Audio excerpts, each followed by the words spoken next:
clay artist work in a glass case that's right across from the, I guess they still call that the circulation disc. And then once a month, we have the artists talk to folks here at the library and talk about their work. And our person this month is Teresa Cole, whom all of you know, I think. And I'm going to let you tell them your story. Okay. Okay. Thank you, Gwen. Yeah, most of you do know a lot about me already. But I thought that that's true. So what I have is a few images to look at, an 8-minute video that my son did of me as a potter a few years ago. That's interesting. It'll answer a lot of your questions. But I also, because I'm all about making pots for people to use, that's what I want is to I design functional tableware. So I want people to use it, so I brought some to use. We'll have a snack later. I have been a studio potter my whole life, really. I got serious about it being my lifestyle when I was in college. I came to Berea College right out of high school as a nursing major. At the end of my freshman year of nursing, when I went to pre-register for the next year, I was handed my schedule for the next 3 years. And I said, wait a minute, when do I get to take some of those good art classes? And they said, you don't have time for that as a nursing major. And I looked, and sure enough, in one semester and the next 3 years, I got to choose one elective. And I couldn't do it. I couldn't stand watching all those art classes go by me and me not be able to take advantage of them. So I changed my major on the spot, and it took my parents years to get over it. But I have never regretted it, and actually when I was in my 50s, I came back around to being a volunteer firefighter and did EMT training and became an EMT and worked with the volunteer fire department out my way and sort of got some of that energy circulated. So as a nurse, I had intended to become a surgeon. That was really where I was headed with this, but I wanted a liberal arts background anyway, so I came to Berea for that. Beginning my junior year in college, the ceramics instructor, Wally Heilig, opened the ceramics apprenticeship program as part of Student Craft Industries. And he set that particular student craft industry up as an apprenticeship, which none of the others were. If you worked at Broomcraft, you might spend 2 semesters doing nothing but sorting broomcloth. If you worked at Woodcraft, you might do nothing but sand some little box. You're 10 or 15 hours a week as a student labor person. The ceramics program, though, was set up to be an apprenticeship with the idea that if you were serious about working with clay, by the time you worked in that program for a couple of years, you would have experienced everything it took to be a studio artist. So I signed up for that because it was way more interesting to me than being the clerk in the log house yet another year. I had been a janitor in the dorm, and I'd worked at food service, and I worked at weaving, where I got to sit and operate a loom and weave this, what I thought was horribly ugly plaid fabric, and that's all I got to do. I was never going to get to, I even asked, and she said, oh no, we don't have time to teach you how to make a warp and get it on that loom. No, we just need you to weave this fabric. And I thought, that is so frustrating. So when I heard that Wally had set up the apprenticeship program, I said, that's for me maybe. I had taken a ceramics class in the art department already, and really I knew I liked working with clay. I knew I liked working with clay because as a child in my little town in West Virginia, which is famous for its one major hotel, just like Berea, the Greenbrier Hotel, there's an artist colony at the hotel. My grandmother's good friend, Gladys Tuke, was an artist in that artist colony. And I would go there and visit Gladys with my grandmother or with my mother from time to time. But by the time I was about 8 or 9 or 10 years old, my best friends and I would say, Mom, we're going to the library after school. And of course she'd say, fine, see you later. And we'd go to Gladys's instead of to the library. And she would let us play off in the corner with clay. She had a potter's wheel tucked away in the corner. She had been a potter, but she'd evolved into making little sculptures that she let the guy, the bronze sculptor down the way, cast for her. So she had clay of all kinds to play with, and she would let us play with clay. So I always knew I liked playing with clay and doing things. So turning my student labor into that whole program was the best thing that ever happened to me as a college student. So I stayed with that job my junior year, that whole summer, that next summer, 40-hour weeks in the pottery that next summer, my whole senior year, another 40-hour summer, and an extra semester before I graduated with my degree in art with an emphasis in clay. By the time I graduated, I and my husband, who also went through the same program, we were ready to open our own studios. Unfortunately, he didn't finish an independent study and didn't get his degree at the same time I did. So, but we did go off and open a studio and came back next year so that he could get his degree. So we went to Middle Tennessee and worked in another already established studio for a few months. Didn't much like Middle Tennessee, so we came back. He finished his school and got his degree. And while he was doing that, I made pots in a shed in a friend's backyard down on Oak Street.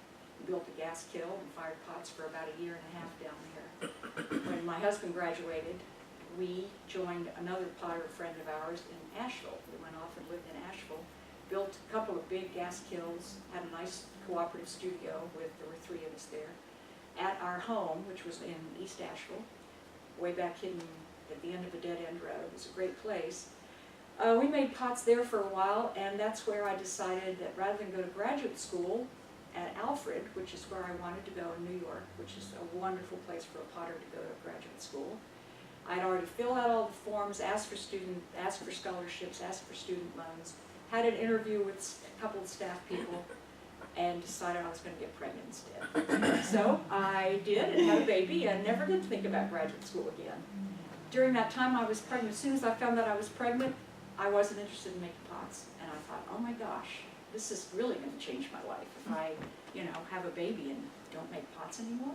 But I flow along with it, and that was my biggest break in the last 46 years of being a studio potter, was about 14 months of not making pots while I was pregnant and my first son was a little guy.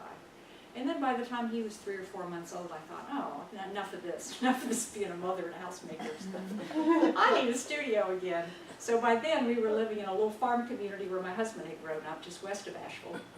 And we set up a little studio, our little farmhouse there, and we couldn't build a gas kiln there. It was a whole complicated issue about kilns. We decided if we were going to make pots, there was going to have to be electric kilns. This is in the late 1970s, and until then, we had always, all of our firings had been high-fired stoneware, and we had always fired in big, enormous gas kilns that were, just really intense. This is a sample. This is one of the oldest pots I own that I made. This is one of 3 that I still have left, a set of dinner plates that I made for us, our very own plates, in 1971 when I'd been making pots for about a year. And I said to myself, I'm going to make us a set of dinner plates for Christmas this year. It took me all semester. I made 13 plates. I got 13 plates like this finished, and we had them at our home, and now I still have 3 of them, which I still use.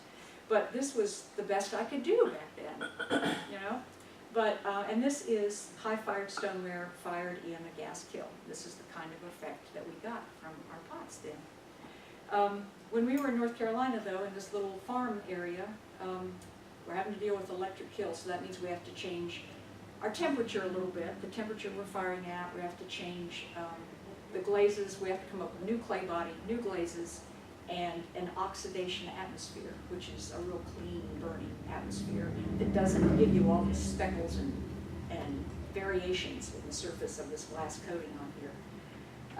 That was just ended up being 2 or 3 years of experimenting. My goal, and my husband's too, although he was actually working at other jobs and I was mostly homemaking, our goal was to continue to do functional tableware. That was what we really liked doing. We're both really good at designing for function, and that's where our hearts were. We didn't feel like the world needed more mugs to drink out of, because everybody and their uncle was getting commercially cast cylindrical mugs with great old handles on them and something printed on them. The world didn't need more mugs per se, but the world did need more bowls, plates, mugs, cups, candle holders, etc., casseroles that worked, that felt comfortable, that people wanted to use, that looked good, were easy to live with. So we were always aiming for functional stoneware that would that was oven, dishwasher, and then microwave safe, so that people would actually, Americans would actually like it and use it in their homes, so they'd buy enough of it, so we could keep making more. As a business person all these years, one of the questions I get asked a lot is, how can you stand to get rid of any of these beautiful things you make? And I always say, well, my point is not to make things. I mean, my point is not to have things. My point is to make things. So I have to sell these things so I get to make more, because I can't, if you don't give me money, I can't pay for the firing and buy more clay and blah, blah, blah. So I need this, I make them all to sell. I'm not attached to any of them, really. I keep very few of my pots around as special pieces because I think they're that special. I mean, literally, out of 46 years of doing this, I think I have 3 pots that I'm holding on to because I think they're just right, you know. That's when we came up with this red clay body that I'm still using today. Since 1980, I've been using the same red clay body. That is what a potter would refer to as a mid-range, whereas this is a high fire. This is mid-range. And the range I'm talking about is the glaze temperature here is like 2150 Fahrenheit. The glaze temperature here is 2300 Fahrenheit. So it's only a 150-degree difference. But the atmosphere in the kiln is different too. In this kind of firing, the oxygen is deliberately cut off so the gas is not burning efficiently, and blah, blah, blah. I won't talk about that, but in the oxidation, it's just hot coils and heat and a good flow of air through it. So, before I, so we were in North Carolina in the late 70s, and our son is getting to be 4 years old, and he's needing to go to school soon or something, get educated seriously, and we decided we were going to come back to Berea to do that, because our best friends were here. Homeschooling was a lot easier and more streamlined here. We had all the support in the world for doing that. So that's why we moved back to Berea in 1980. We shared a studio down on Forest Street with Teresa Cole, who most of you know from Tater Knob Pottery. We had been friends as students and had remained friends all these years. So my husband and I and Sarah shared a studio. Opened it up as an official business on the street in a business location. Did all the advertising, blah, blah, blah, trying to actually make it a business that could support us all. That went great for Sarah and I, my ex-husband, who's now ex-husband, but at the time he just, I think he was overwhelmed by our energy. He just couldn't find a place for himself in there. So he only stayed with us there for a couple of years, and then he and I actually moved up onto Center Street, where we had a nice elaborate studio in the basement of our home. I stayed with Sarah a couple of years, and then I moved up there, and we continued to do business out of our home on Center Street for about another 12 years.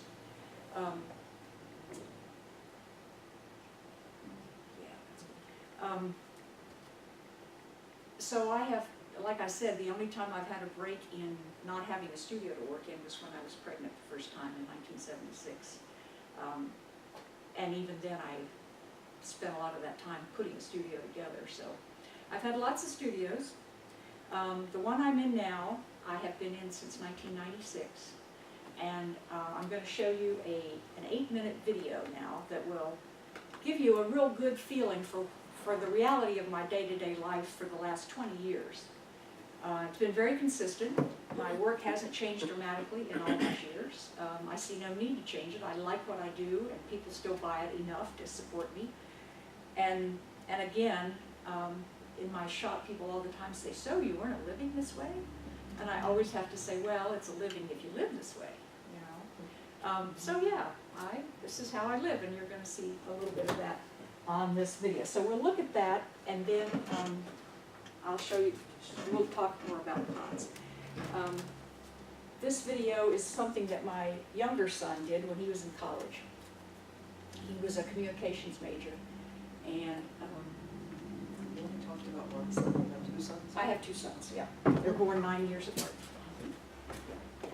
And when the second one, I got pregnant with the second one, I only quit making pots for like 5 weeks.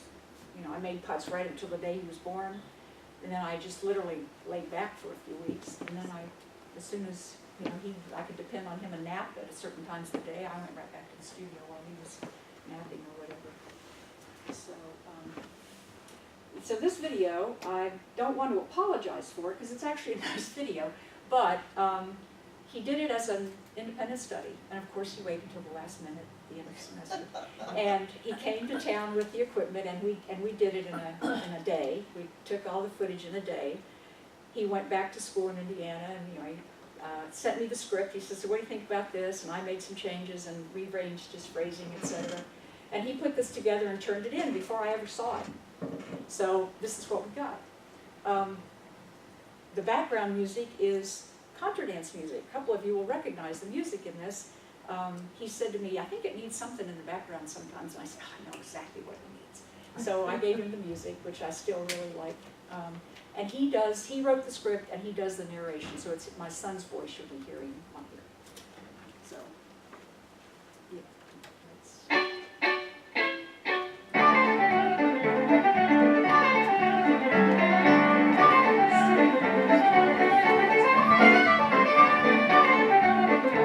Located in Berea, Kentucky, Teresa Cole has been a studio plotter for more than 30 years.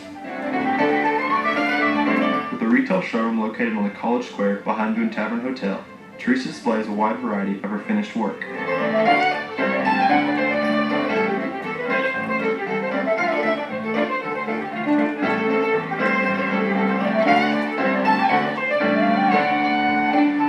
Specializing in wheel-thrown tableware, all of her work is microwave, oven, and dishwasher safe, making her work not only elegant but functional as well.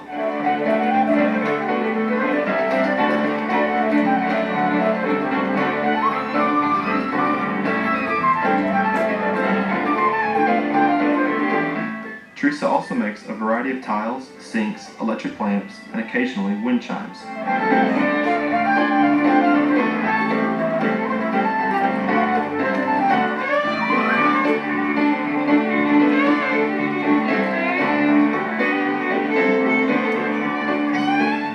Inspired by nature, Teresa enjoys recording the intimately experienced aspects of her environment, using colors that are rich and subtle.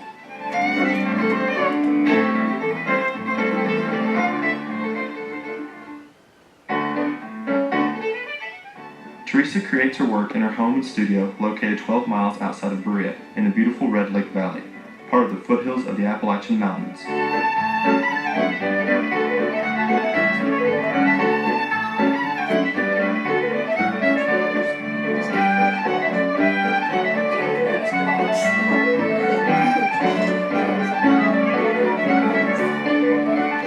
Here, Teresa performs each step of the pottery making process, from wedging the clay, as you see here, to unloading the finished product from the kiln.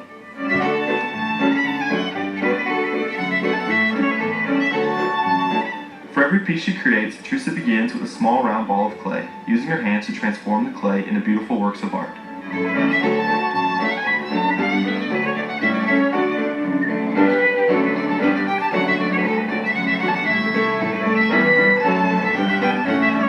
Teresa began her life in ceramics as an apprentice in the Ceramic Apprenticeship Program while earning a degree in art at Berea College.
When the thrown pot dries to the stage of being leather hard, Teresa inverts it on the wheel again and turns away the excess clay, creating a finished foot.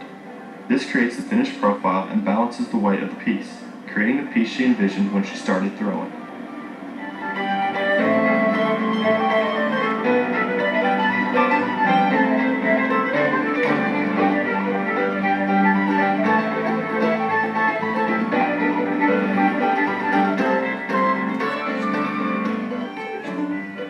Teresa decorates her pots with a technique known as slip trailing. Various colored clay slips are applied by spraying, brushing, and trailing by a plastic squeeze bottle.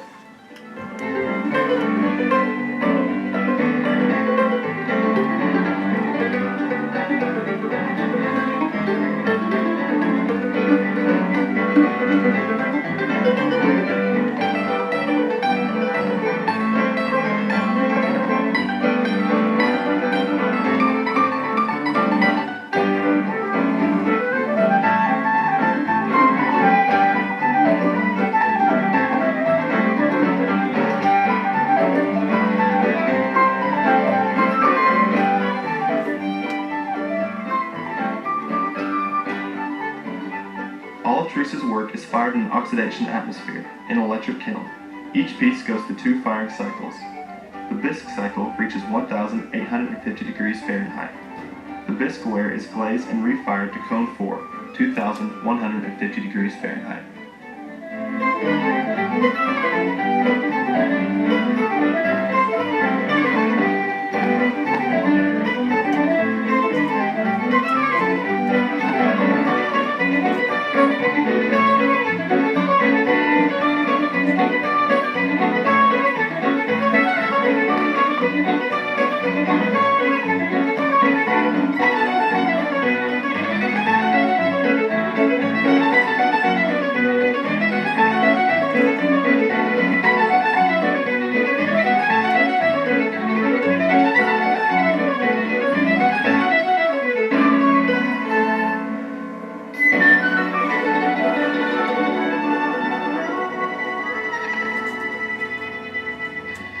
Gathering inspiration from nature, Teresa always prefers the outdoors and would love to share her interactions with Earth in all its majesty with you.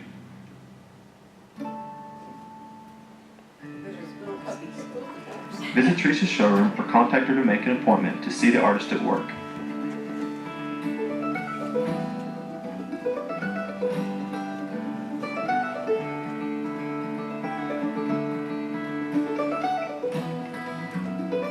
The idea of making this, for him it was to fulfill a class assignment, and it was something he'd always wanted to do for my business. And so he did this, he set it up so that it would be something appropriate to enhance to my website, which it is. It's on my website. You can watch it anytime. And it was initially posted on YouTube.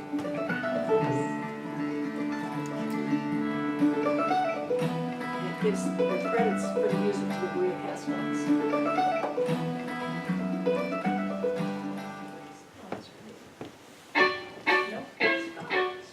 So the gallery that addresses 103 Jackson, where you are now? Because it was 103 gallery.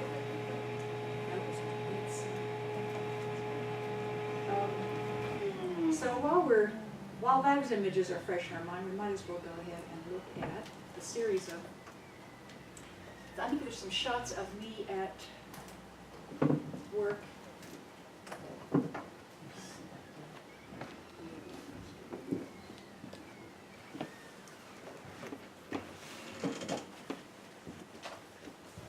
Yeah, we'll leave the lights down. Okay, how do I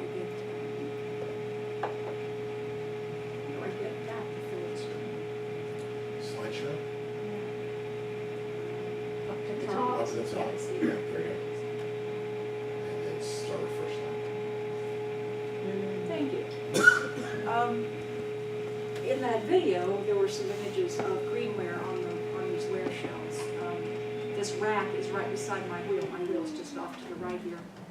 And these are all, some of them are freshly thrown, still wet. Some of them are leather hard that I've already decorated and trimmed, decorated, and set aside to dry. And so that's a common scene in my studio. There's all kinds of pots in process in different stages. They These are kiln- little slab dishes that are for serving sushi on. They're just little like 4-inch squares. And I'm using some plain porcelain bowls that I bought at Pier 1 as a mold, as a drape mold. It's called a slump or a drape mold.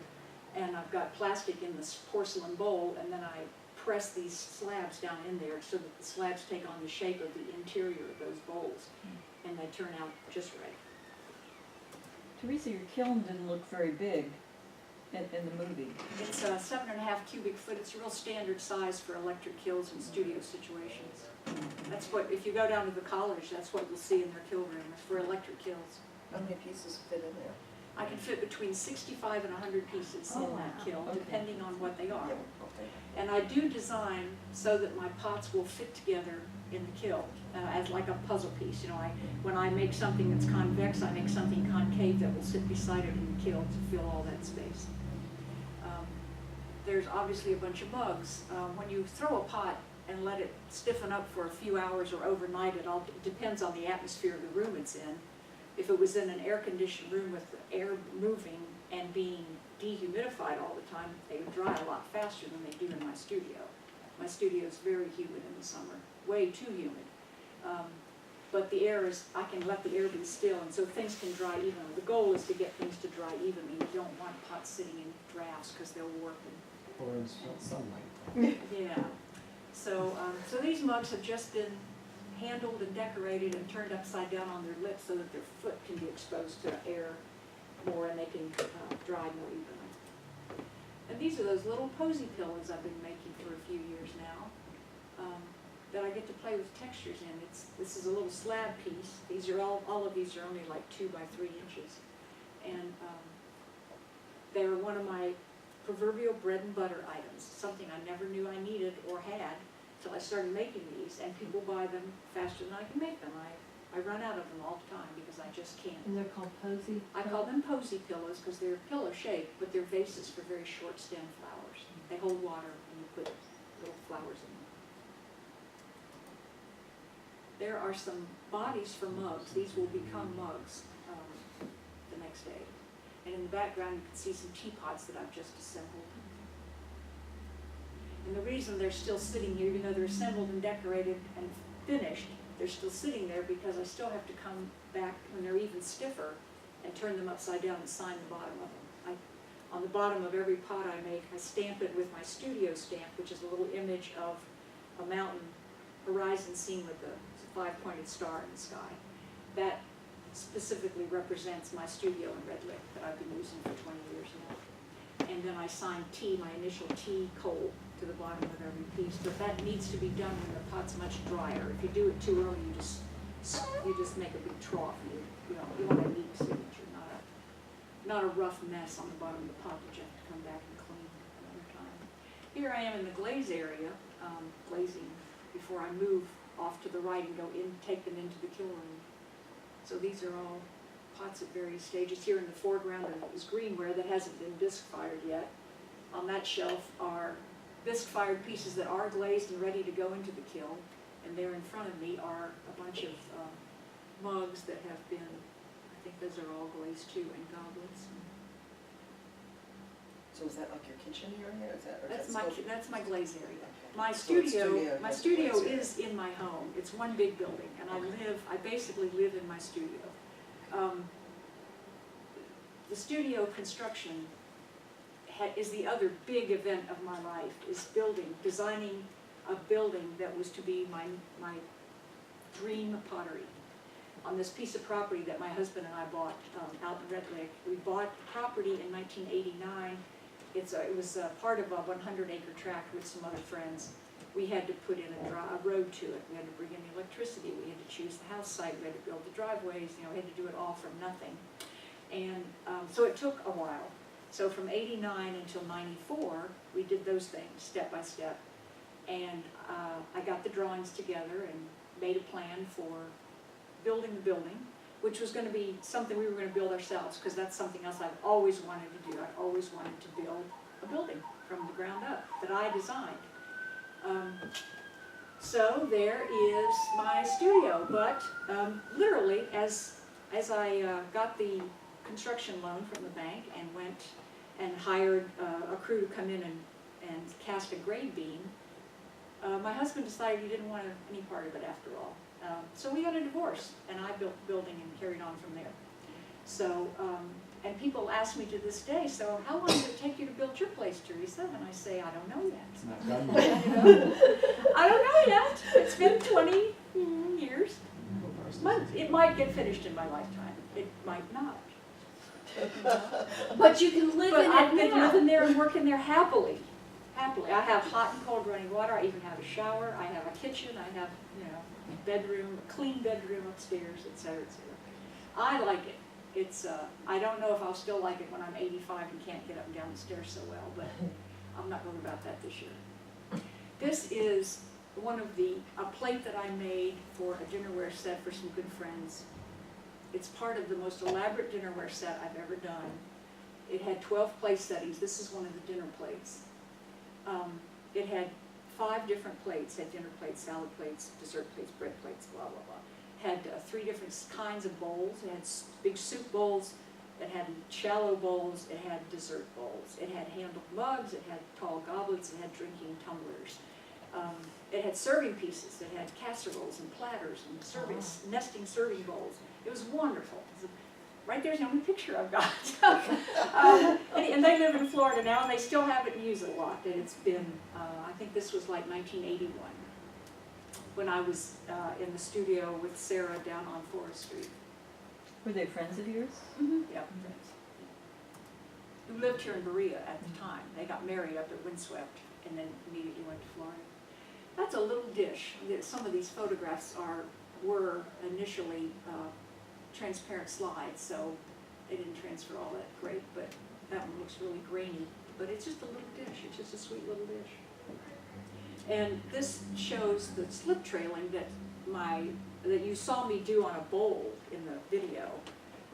This one is obviously much more elaborate. It's not just a stroke of white with a band and a little flower. It's like he said, spraying, brushing, and trailing the design on, and then not glazing over that design and leaving it exposed so that you see the actual colors of the clay, of the different clays. My decorations are all colored slips. A slip being any clay that has so much water in it, it's liquid.